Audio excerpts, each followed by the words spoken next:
Muy buenas tardes, hermanos. Dios bendiga inmensamente a su iglesia, a cada uno. A cada uno de los presentes esta tarde aquí, bienvenidos a la continuación de nuestra serie de estudios, Cristianismo de la Vida Diaria. Vamos a actualizar un dato aquí. Mientras tanto, hermanos, por favor, vamos a Mateo capítulo 6. Mateo capítulo 6. Se encuentra en el Nuevo Testamento, después del Antiguo.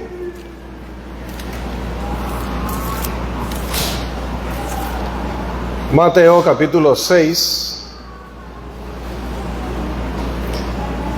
Versículos 31 al 34, por favor.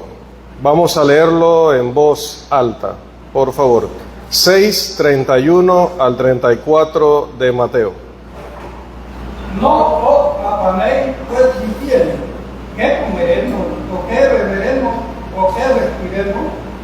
Porque los gentiles buscan todas estas cosas, pero vuestro Padre Celestial sabe que tenéis necesidad de todas estas cosas. Mas buscad primeramente el reino de Dios y su justicia, y todas estas cosas serán añadidas. Así que no os afanéis por el día de mañana, porque el día de mañana trae su afán. Basta a cada día su propio mal. Gracias, hermano. Hoy iniciamos nueva lección número 7, que lleva por título, como pueden ver ya, Venciendo el desánimo y desarrollando optimismo. Ahora, lección número 7. Ya que el desánimo y el optimismo, para empezar mencionando lo negativo, porque vamos a hablar mucho sobre eso, y obviamente también sobre lo positivo, el optimismo, ya que esas cosas son tan personales, cada uno de nosotros tendrá que tomar lo que la Biblia enseña para aplicarlo a su día a día, que es de lo que se trata esta serie de lecciones.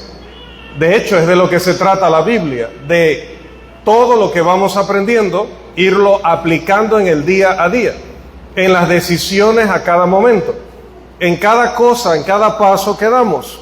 Cada uno de nosotros tendrá que tomar con responsabilidad lo que la Biblia enseña sobre estos temas y usarlo para controlar y para transformar nuestras actitudes, nuestros hábitos de perspectiva, de cómo vemos la vida y de estado de ánimo, de cómo nos sentimos al levantarnos, al andar y al acostarnos nuevamente, con lo que vemos y cómo abordamos la vida y sus tareas cada día.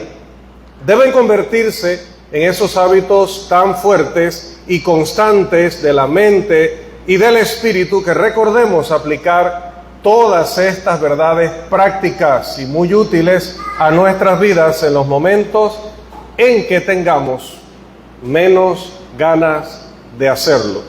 ¿Sí? Porque como hemos dicho anteriormente, hermanos, cuando aquí enseñamos sobre la fe, sobre la confianza, sobre el poder de Dios, todo es amén, todo son sonrisas, todo es gloria a Dios y aleluya. Y luego cuando vienen las situaciones, allí es donde realmente no queremos aplicarla, queremos darle rienda suelta a nuestros sentimientos, a nuestros pensamientos, pero alejados de todo aquello que hemos estado aprendiendo, alejados de todo aquello que en ese momento podría rescatarnos de la manera en la que nos sentimos, que podría aclarar la manera en la que pensamos, por lo tanto nos ayudaría a ser realmente felices. Ahora, ¿qué queremos decir con optimismo? Porque decimos que queremos vencer el desánimo y para eso necesitamos desarrollar optimismo. Bueno, primero les voy a decir lo que no es optimismo, porque hay un falso optimismo. De hecho, pocas veces se utiliza la palabra optimismo cuando estudiamos este tipo de temas, porque prácticamente se ha convertido en un término secular al que le han dado otro tipo de definición u otro tipo de aplicación muy distinto de lo que la Biblia enseña. Comencemos hablando acerca del optimismo en contraposición con el desánimo.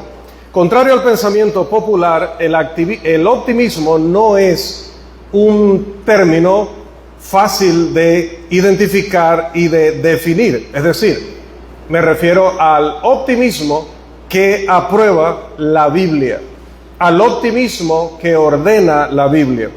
El optimismo se contrasta usualmente tanto con el pesimismo como con el realismo, es decir, se colocan en la balanza de ambos lados y en contraposición. Cuando hablamos de optimismo no podemos dejar de hablar de pesimismo y de realismo. Ahora, generalmente o con mucha frecuencia, las definiciones de optimismo y de pesimismo caen en el campo de lo humorístico, sinceramente.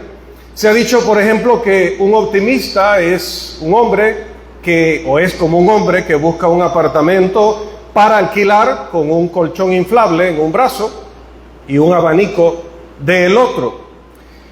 O que un optimista es una persona que pone $1 en el plato de la ofrenda. Pero espera que la clase sea de $100. Ya más en serio, hermanos, G.K. Chesterton ha dicho que el optimismo es la noble tentación de ver demasiado en todo. Por otro lado, un predicador veterano acostumbraba a contar la historia para ilustrar esto del optimismo de una señora que siempre decía: cuando estoy mejor es cuando me siento peor, porque sé qué tan mal me voy a sentir cuando esté mal nuevamente. Frecuentemente, hermanos, se dice que la diferencia entre optimismo y pesimismo es la manera en la que vemos las cosas. Se utiliza generalmente un vaso. ¿Recuerdan cuál es la ilustración del pesimismo? Un vaso tiene agua hasta la mitad. Hay dos maneras de verlo, dice, según el optimista o el pesimista, o medio lleno o medio vacío. O que un optimista, hermanos, es aquel que cree que este es el mejor mundo posible. El optimista. Pero el pesimista teme que eso sea cierto. Dice, si este es el mejor y vivimos como vivimos, imagínense.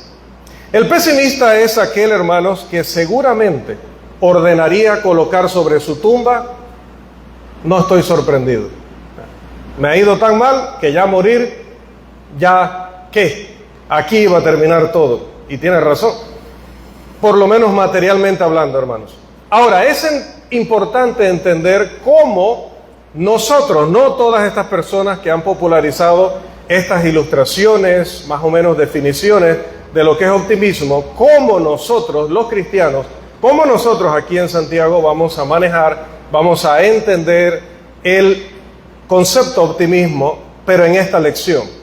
Porque, hermanos, el concepto de optimismo no es la posesión de una actitud similar a la del niño de la historia del caballo, que obviamente en este preciso momento no recuerdo si ya se la he contado, y peor si ya se la he contado varias veces, pero si acaso se le ha olvidado o no se la he contado, es bueno volverla a contar.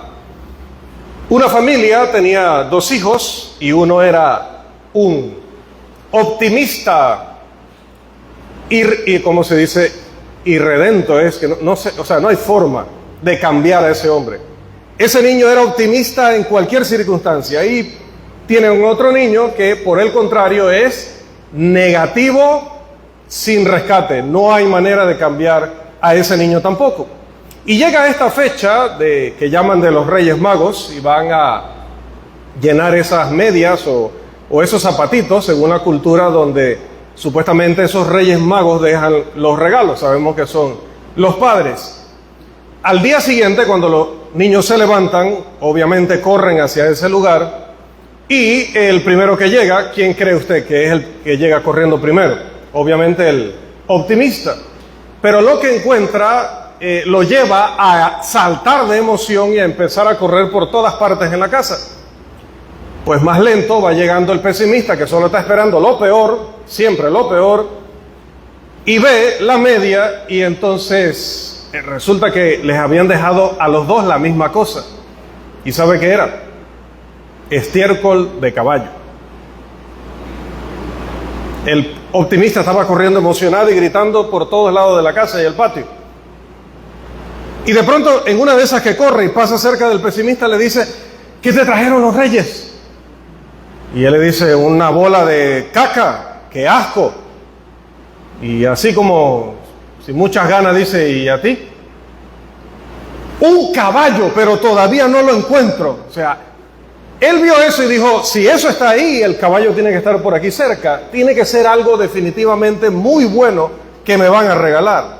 Pero hermanos, una perspectiva así, que no reconoce que existen los problemas, las adversidades, el sufrimiento, el dolor, no es realista. Y lo peor, no es bíblica. ¿Qué dice Romanos capítulo 12, versículo 15? Para esta temporada deberíamos saberlo de memoria. Romanos 12, 15.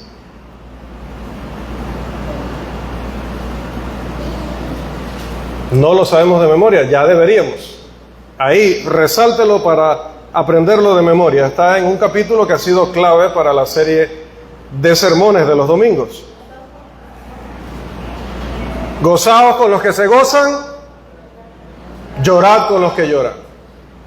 No solamente podemos estar en situaciones de alegría todo el tiempo, como tampoco podemos vivir con la nube gris persiguiéndonos a todas partes. Habrá en la vida momentos para alegrarse y habrá en la vida momentos para entristecerse. Es una realidad que lo establece de manera clara aquí la Biblia. Ahora, tampoco el optimismo, hermanos, es esa sarta de cosas que leemos en los libros de ventas y en aquellos libros de autoayuda o de superación personal.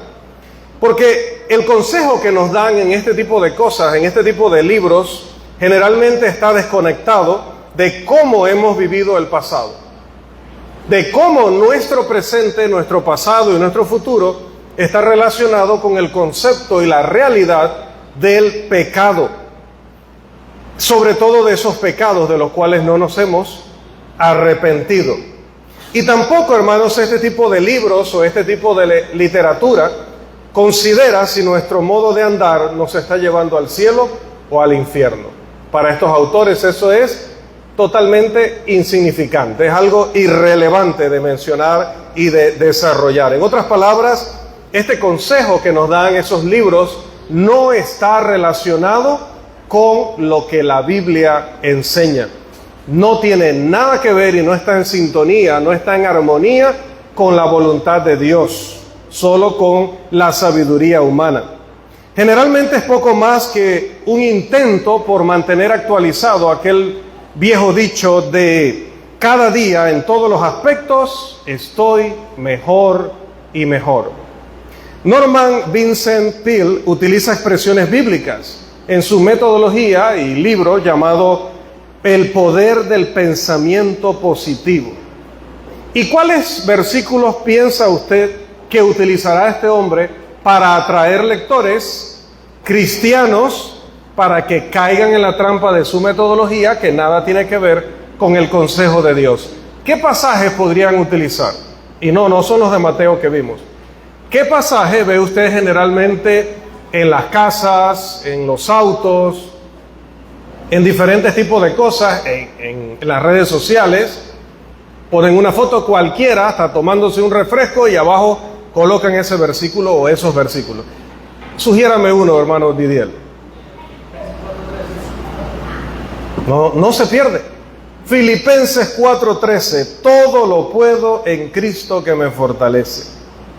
Otro que hemos mencionado de Romanos, capítulo 8. ¿Cuál será? Romanos capítulo 8. Ajá, pero sobre todo el 31, que dice, si Dios es por nosotros, ¿quién contra nosotros? Él prescribe que estas declaraciones deben repetirse 10 veces todos los días y seremos más que vencedores. ¿Qué le parece? Luego él dice, leo textual, ponte en las manos de Dios. Para hacerlo, simplemente declara, estoy en las manos de Dios. Luego cree que estás recibiendo, y lo pone en mayúsculas, ahora mismo, todo el poder que tú necesitas. Y luego, entre comillas, siéntelo fluyendo en ti. Afirma, y entre comillas, que el reino de Dios está dentro de ti. Y cita Lucas 17:21. En la forma de un poder adecuado para enfrentar las demandas de la vida. Recuérdate a ti mismo que Dios está contigo y que nada puede derrotarte. Cree que, otra vez mayúsculas, ahora mismo estás recibiendo poder que proviene de Él.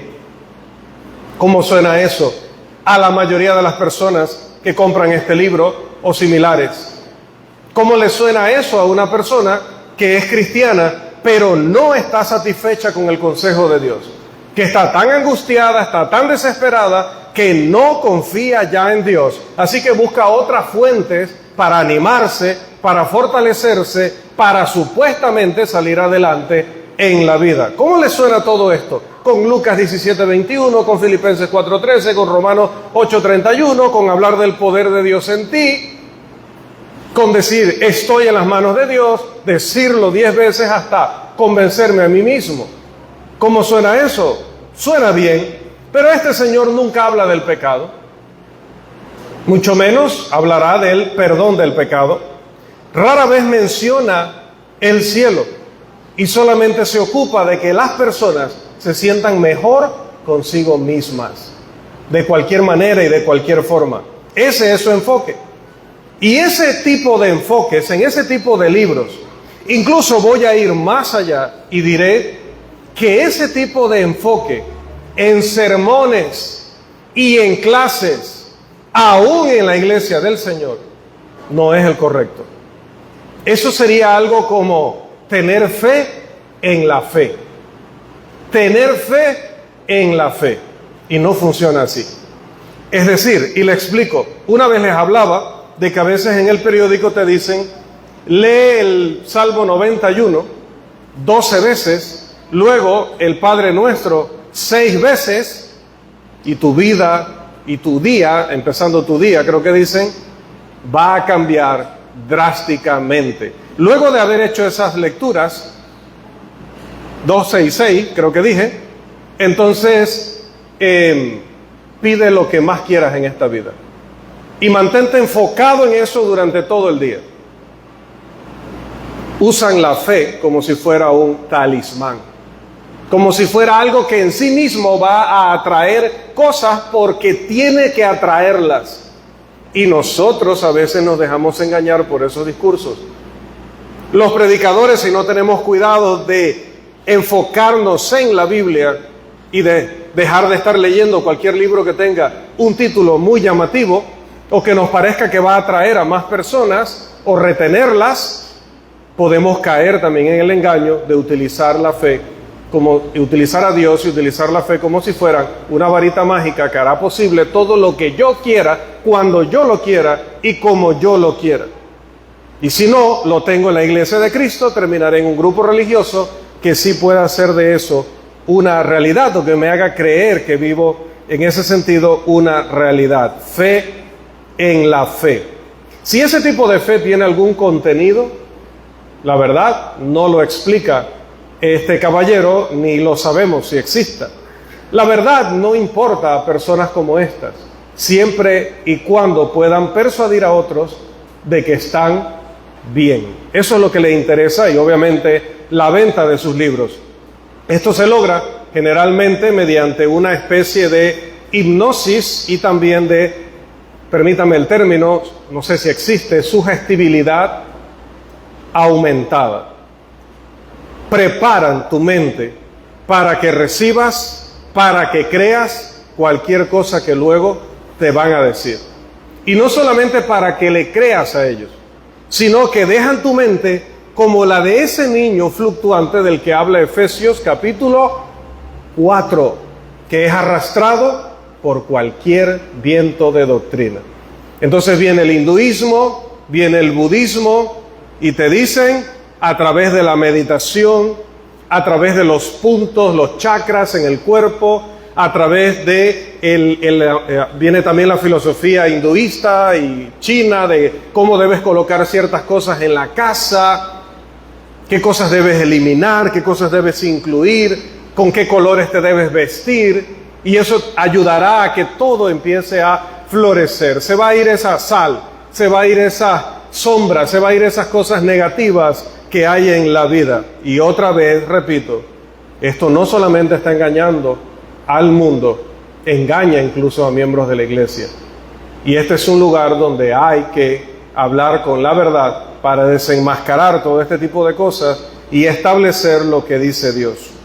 Luego de estudiar varias religiones místicas y diferentes enseñanzas y sistemas de materia psíquica, uno queda con la impresión de que al final, en el fondo, todos utilizan el mismo modus operandi. Y este modo tiene mucho que ver o está basado en gran parte en la repetición. ¿Sí? Casi siempre te piden que repitas, como decía, mantras, palabras, fórmulas o simplemente palabrerías sin sentido, que usan los médicos brujos, que usan los pontífices del vudú o los hechiceros y muchos otros seguidores de cultos extraños.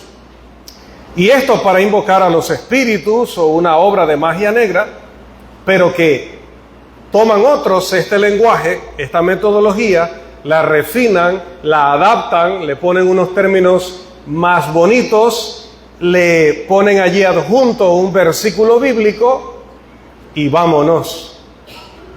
Hacen que un libro sea el más vendido del mes, el más vendido del año, se hacen ricos mientras arruinan la vida de millones de personas. Hacen que esas personas sientan que no necesitan a Dios.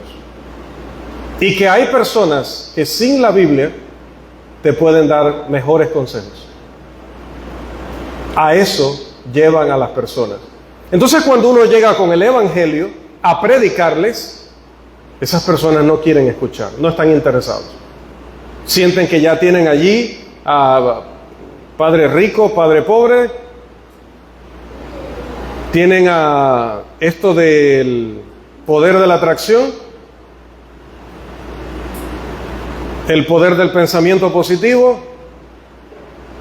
el alquimista y toda esa basura, todo ese estiércol de caballo, y perdón al caballo, que producen personas controladas por la sabiduría terrenal, diabólica, carnal, egoísta, que hace que el hombre quite la mira de Dios y la ponga en las cosas de la tierra, y peor aún, que la ponga en sí mismo y le hagan creer que es como él se siente, que es lo que él dice con su boca, lo que hace que las cosas existan. Entonces somos nosotros los que decimos sea la luz, y es la luz.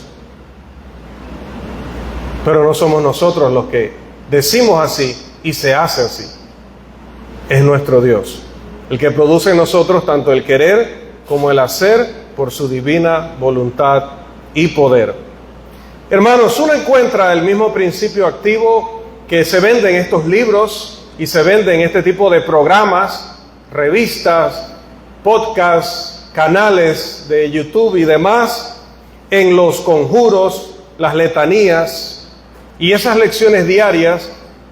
No me refiero a la palabra en 5 minutos, esas lecciones diarias que le dicen a usted que tiene que repetirlas varias veces al día, escucharla pero muchas veces y así por toda la semana, para que eso se pegue a su conciencia interior y usted se vuelva uno con el universo o con el Ser Supremo. Algo parecido también a lo que hizo un movimiento conocido como el movimiento discipulador, que inició en Florida en 1975, pero que hizo su boom en 1980 en Boston. En la iglesia de Cristo, en esa ciudad, creo que la más grande en esa ciudad, y que se convirtió durante un tiempo en una cosa que parecía fenomenal, mucho evangelismo, mucho crecimiento numérico, mucho compromiso y trabajo en la iglesia, pero todo basado no en la palabra de Dios, no en la sabiduría de Dios, sino en técnicas de manipulación, en programación mental. Dios no quiere robots. Dios no quiere que pensemos que hay conjuros. Dios no quiere que seamos de esos que dejan la Biblia abierta en el Salmo 91 para que no se acerque nada malo en la noche a sus casas. Imagínense si así fuera, abriríamos la Biblia en el Salmo 91 y la pondríamos en el Palacio de las Garzas. El mismo principio funciona también entre los religiosos, entre los falsos religiosos que se identifican falsamente con Cristo. Por ejemplo, los mal llamados pentecostales, porque los verdaderos pentecostales son aquellos que se convirtieron en el día de Pentecostés en Hechos capítulo 2. Ellos, no nosotros, porque no nos convertimos allá. Ellos. Pero los que ahora se llaman pentecostales también usan sus cánticos, sus aplausos, sus gritos de guerra, su música rítmica e instrumental, siempre gritando, levantando y agitando sus brazos, su hablar en lengua, sus sanaciones, sus testimonios. Incluso algunos de nuestros hermanos, muy pocos a la verdad, hay que decirlo también, han abandonado la sincera y bíblica adoración a Dios en búsqueda del emocionalismo apóstata. Porque están deprimidos, porque se sienten frustrados, acabados, que no hay respuesta, que no hay salud, que no hay dinero, que no hay amor, que no hay, las metas y sueños que tengan. Entonces lo quieren y lo quieren ya. Por lo tanto, le han dado la espalda a Cristo para buscar otras soluciones.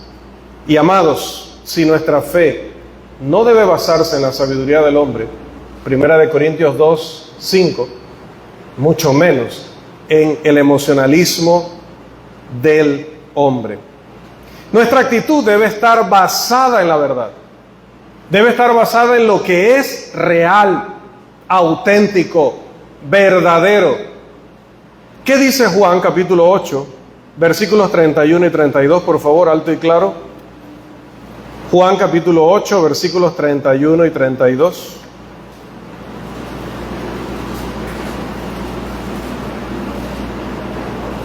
Dijo entonces Jesús a los judíos que habían creído en él: si vosotros permaneciereis en mi palabra, seréis verdaderamente mis discípulos, y conoceréis la verdad, y la verdad os hará libres. Si nosotros no amamos la verdad, puede estar seguro de que seremos fácilmente engañados, incluso por el error más ridículo. ¿Recuerdan lo que les decía hace un tiempo? Que mi gerente de ventas me decía: siempre hay un tonto al cual venderle cualquier cosa. Y no solo hay uno, lamentablemente hay millones de necios a los cuales se les puede vender cualquier cosa. ¿Pero por qué se logra eso? Porque no tienen amor por la verdad. No les interesa si es la verdad. Tú le puedes llevar ahora mismo, tú puedes hacer en la casa una mezcla, ¿sí? Y no voy a pedir perdón a nadie por lo que voy a decirlo totalmente consciente. Puedo llegar a mi casa y ahorita hacer una mezcla de cualquier tipo de ingredientes con la computadora, crear una bonita portada, en la parte de atrás colocarle los ingredientes que yo quiera decir que tiene, colocarle todos los beneficios que yo digo que trae y lanzarlo al mercado, ponerlo en una red social y vendérselo a millones de personas y hacerme rico. Y cuando alguien le pregunte a esa persona: mira, esto está aprobado por la FDA, ¿se puede decir FDA o hay que decirlo en inglés? FDA. Esto está aprobado por la FDA, esto tiene registro sanitario, esto ya pasó pruebas médicas, ¿Hay documentación de eso que un médico pudiera revisar?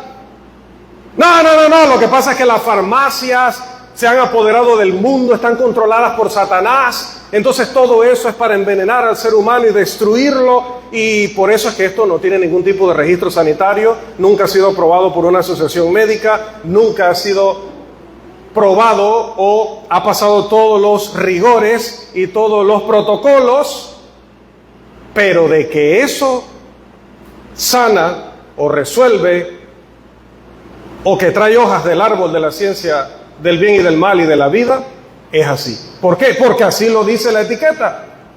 ¿Cómo no va a ser así si así lo dice la etiqueta? Además, yo también me he sentido bien. Usted no sabe los cientos de personas que hemos visto. Hermanos, obsérvenme, mírenme. Sanadas por ministros religiosos fraudulentos. Y le digo algo para que no se le olvide esta clase. Van al médico y efectivamente están sanas. Entonces ahora usted que ve el tarrito y lo que diga el tarrito es lo que es, que incluso usted mismo es un testimonio vivo porque usted superó la esclerosis múltiple con ese tarro. Usted es la prueba porque usted está bien. Entonces eso es lo que es la realidad, es lo auténtico, es lo genuino. Entonces, ¿qué es ese ministro religioso que hizo que esa persona se levantara de la silla de ruedas? ¿Qué es ese ministro religioso que oró por aquella persona que tenía cáncer y luego entró en remisión? ¿Qué es ese ministro religioso que también la persona fue por algún tipo de problema emocional o de su matrimonio o de sus hijos y luego de haber orado por él y de haberle impuesto la mano con el poder del Espíritu Santo, entre comillas, todo eso se resolvió? Si lo suyo, el tarrito con las cosas esas es verdad, entonces también es verdad lo que hace el ministro religioso. Pero sabemos que lo que el ministro religioso hace no es verdadero y no es auténtico porque nos basamos en la verdad. Por lo tanto, lo otro tampoco lo es. Pero nos engañan y nos convierten a nosotros en engañadores de otros. Y lo que pase con esas personas será nuestra responsabilidad, como espiritualmente aquellos que se dejan engañar por otros y se convierten ellos mismos en engañadores, también tendrán que dar cuenta. Ten cuidado de ti mismo y de la doctrina, porque haciendo esto te salvarás a ti mismo y a los que te oyeren. Primera de Timoteo 4:16. Hay que cuidar con qué nos alimentamos. Hay que amar la verdad. La verdad es lo que se puede demostrar. La verdad es lo que pasa todas las pruebas habidas y por haber y terminó siendo demostrado que es auténtico. Pero si el tarrito no lo puedes llevar al registro sanitario y lo pueden examinar para asignarle su número, bótalo. No pasa la prueba. Lo que es verdadero y lo que es auténtico pasa la prueba. Si alguien te enseña cualquier cosa y vienes a la Biblia y no pasa ese filtro, deséchalo. No es verdadero ni auténtico. Hay que amar la verdad. Porque cuando uno no ama la verdad, hermanos, viene un castigo de parte de Dios. Si yo me dejo llevar por estos gurús, por estos chamanes, por estos brujos, por estos engañadores, por estos charlatanes, recibiré un castigo del Señor. ¿No me cree? Vamos a 2 de Tesalonicenses, capítulo 2, versículos 10 al 12. ¿Qué va a pasar con los que son ingenuos, se dejan engañar y encima se convierten en el altavoz de los engañadores para seguir involucrando a otros en el mismo engaño? ¿Qué va a pasar? 2 de Tesalonicenses 2, 10 al 12. ¿Qué profetizó el apóstol Pablo que iba a suceder? Todo engaño de iniquidad para los que se pierden, por cuanto no recibieron el amor de la verdad para ser salvos. Por esto Dios les envía poder engañoso para que crean la mentira, a fin de que sean condenados todos los que no creyeron a la verdad, sino que se complacieron en la injusticia. Sí, van a entrar en remisión de cáncer. Sí, se va a levantar de esa cama donde estaba enferma. Sí, se va a resolver su problema amoroso, su problema matrimonial, su problema con sus hijos, va a conseguir aquel trabajo, va a conseguir todo lo que quiera a través de estos charlatanes. Sin embargo, la manera en la que llegó va a ser a través del engaño. Va a ser algo mentiroso. No va a ser una bendición real. La persona no entra en remisión porque el ministro falso oró por ella. No entra en remisión porque leyó el libro del pensamiento, del poder del pensamiento positivo y se puso a repetir esa cosa, ese mantra ahí hasta que logró salir de ese problema o de esa enfermedad. Eso no es. Eso ya está explicado, hermanos. Yo no había nacido, y mire que hace rato que nací, y yo no había nacido cuando ya estaba requete comprobado cómo estas personas llegan realmente a sanarse. Sí se sanan, pero no a través de ese medio. Creer que ese es el medio, ese es el engaño. ¿Y quiénes son víctimas de ese engaño? Aquellos que no amaron la verdad, sino que se complacieron en la injusticia. Cuando creemos que estamos bien, cuando realmente no lo estamos, somos semejantes a la iglesia en la Odisea. ¿Qué dice la Biblia en Apocalipsis 3:17? Apocalipsis capítulo 3, versículo 17.